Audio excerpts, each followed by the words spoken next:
Hello everyone. Welcome to our channel. Today I am going to share a real scary story. Let's begin a video. Jake and Tyler were bored. They had spent the whole summer in the small coastal town of Shadow Bay, where they had rented a cabin for the holidays. There was nothing to do there, except swim in the beach, play video games, or watch TV. They had seen all the movies, played all the games, and swum in all the spots. They wanted some adventure, something exciting and dangerous. That's why they decided to explore the cave. The cave was located at the far end of the beach, hidden behind a cluster of rocks. It was dark and mysterious, and no one ever went there. The locals said it was haunted, cursed by an ancient evil that lurked in the shadows. They said that anyone who entered the cave would never come out alive. Jake and Tyler didn't believe in such stories. They thought they were just superstitions, meant to scare away curious kids like them.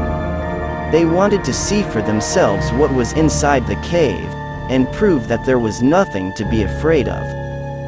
They packed their backpacks with flashlights, snacks, water bottles, and a camera. They waited until their parents were asleep, then sneaked out of the cabin and headed to the beach. It was a moonless night, and the only light came from the stars in their flashlights. They reached the rocks and climbed over them, until they found the entrance to the cave. "Are you ready?" Jake asked Tyler. "Ready as I'll ever be," Tyler replied. They turned on their flashlights and stepped into the cave. The air was cold and damp, and they could hear the sound of dripping water echoing in the darkness. They walked deeper into the cave, following a narrow tunnel that twisted and turned. They saw strange things along the way: bones, skulls, candles, pentagrams, symbols carved on the walls. They realized that someone had been using the cave for some kind of ritual or ceremony. They wondered who it was, and what they were doing. They decided to take some pictures with their camera, hoping to find some clues or evidence later. They snapped photos of everything they saw, not knowing that they were awakening something sinister with every flash. They reached a large chamber at the end of the tunnel. It was filled with more bones, skulls, candles, pentagrams, and symbols.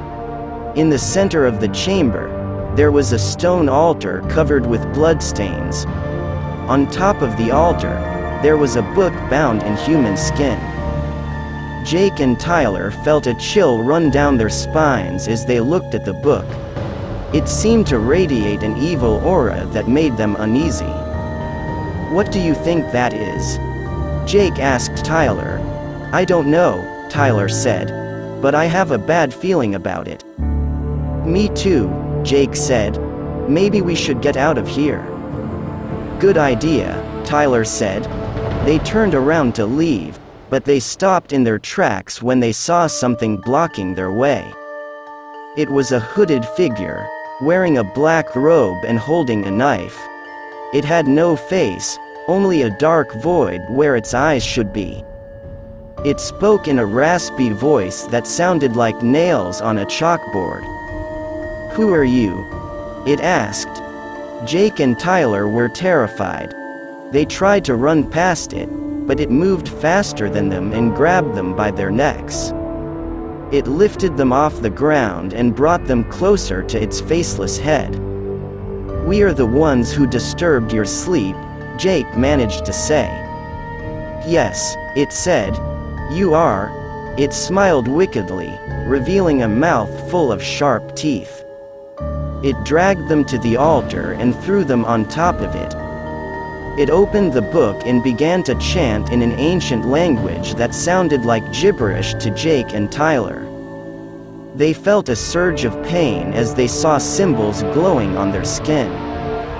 They realized that they were being marked by the book, branded by its dark power. They screamed in agony as they felt their life force being drained by the book.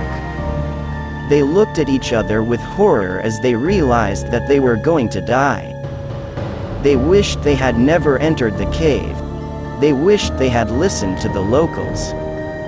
They wished they had stayed home, but it was too late.